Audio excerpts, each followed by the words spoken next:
The way how I think about stress is actually I do a lot of stressful things, things that stress me out. The secret of managing that stress for me personally, I always think that stress is good, uh, and I should control the stress. I shouldn't let the stress control me. Do you understand what I'm saying? So, if I'm organizing a massive event, for example, it's something that I used to do a lot. Um, so I'm stressed because there's so many people, so many things to handle, and all that. But that stress is what keeps me going, and I channel that energy in a way that pushes me to get things done. To make the calls and motivate people and be energetic and be timely and all that. So I channel it. I use the stress as a positive thing, and I don't let it control me. Now, what happens now in the exam? Okay, let's say you go to the exam, you're opening the screen, right? You're opening the first task, first variant, first task, and you're reading it. Okay. And you're reading the requirement. This looks like an area you didn't study. Whoa, what the hell is going on? I don't understand this requirement.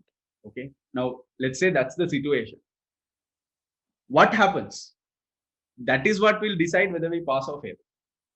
Right? That is that moment, how we react to that situation. Especially when something unexpected happens, when the paper surprises you, how do you react? I'll tell you how you should react. You should not react. It's okay. Right? The only thing that you can do is you can slowly reread it and reread it again. If you still don't understand, you read it again. Now, the concern here is that you don't get points to your mind. You're reading it, but you don't get points to your mind. So, there's another trick to that. If it's a difficult task,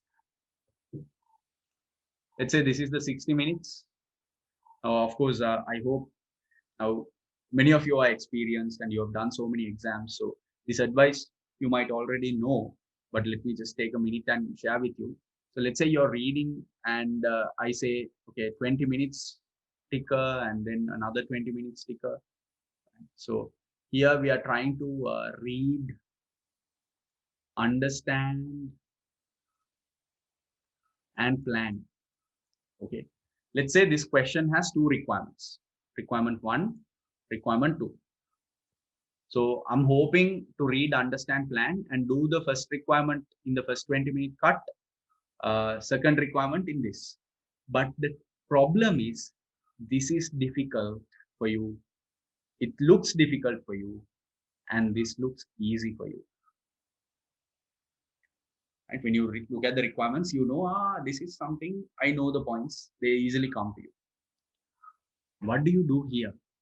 If you let this matter get to your head, then the other questions also, question number 2 and question number 3 also can get affected if you let this affect your mentality. So the trick is, let's say by the time you read this, okay, this is easy. So you have now in terms of answer plan, plan for question number 2, plan for question number 1, plan. Now you have the plans here. So when you get to this moment, you can write the answer. The problem is, can you write here? So my suggestion, my request is, okay, time has passed, you're reading. At this point, you plan this one also. So you can write it. It's confidence. Now you're positive. Out of this, guaranteed I can get half of the marks. Then you hit this point, still you don't have points, you're still thinking about it. You haven't panicked. What I'm saying is, take a few minutes here also. Right? The only way to write an answer is for you to really think and come up with answers. It's not to write.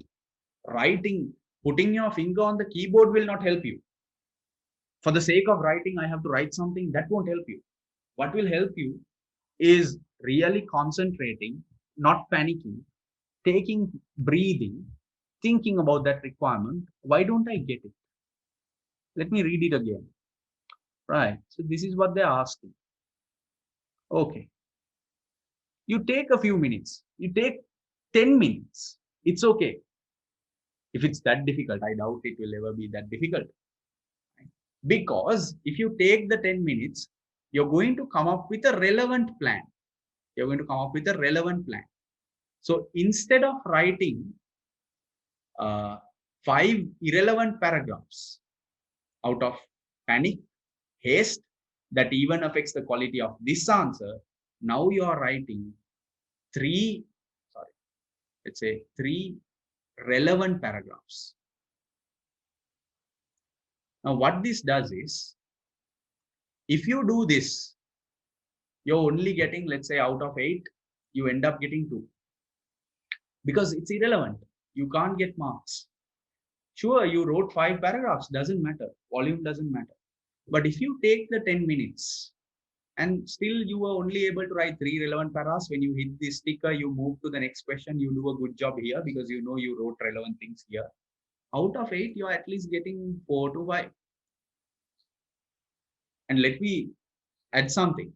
Now, if that task is this difficult, you're not the only person in the world who's going to find it difficult. It's going to be very likely difficult, at least to more than half of the base of the students who are going to do the question.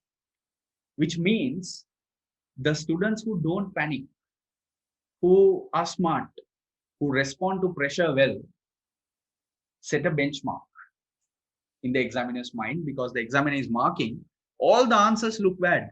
But there is one student who has taken the time, who has written little, but the little that the student has written is really good.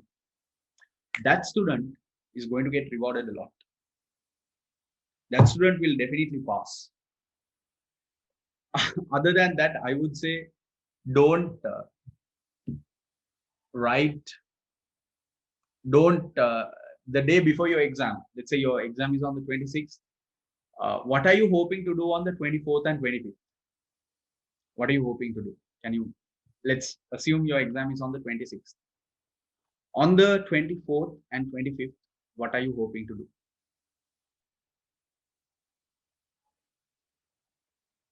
Okay. Now see, when I look at this kind of things, okay, now as a coach, I have to be blunt. Now, you said revise important points.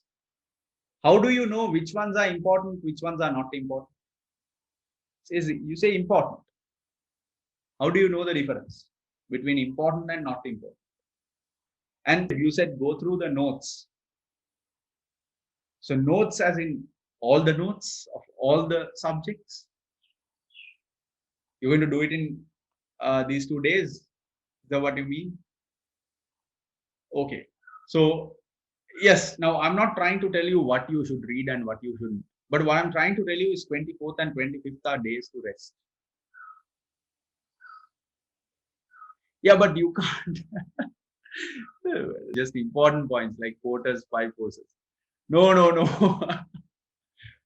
Right? So you don't know. I mean, what if they never test it? Then it's not important.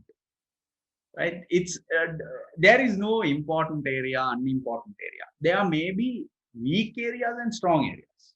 And you might be weak in certain areas, you might be strong in certain areas. So in that sense, if you really want to do some light reading, I use the term light. Don't do heavy duty. You cram the entire syllabus in these 2 days. Please don't do that kind of work. Please be relaxed. 24th, 25th, a couple days that you have to get some good rest. Get a 7-8 hour sleep. Be with your family, your children, and just spend time, relax. There's nothing to fear. We are probably the most fearless people in the world. We have that. Our faith has given that courage to us. No, we don't fear anything. Like we definitely don't fear Sima. I mean, Sima is 100 years old. God is before eternity, right? God is at the beginning of the world. So we only fear God.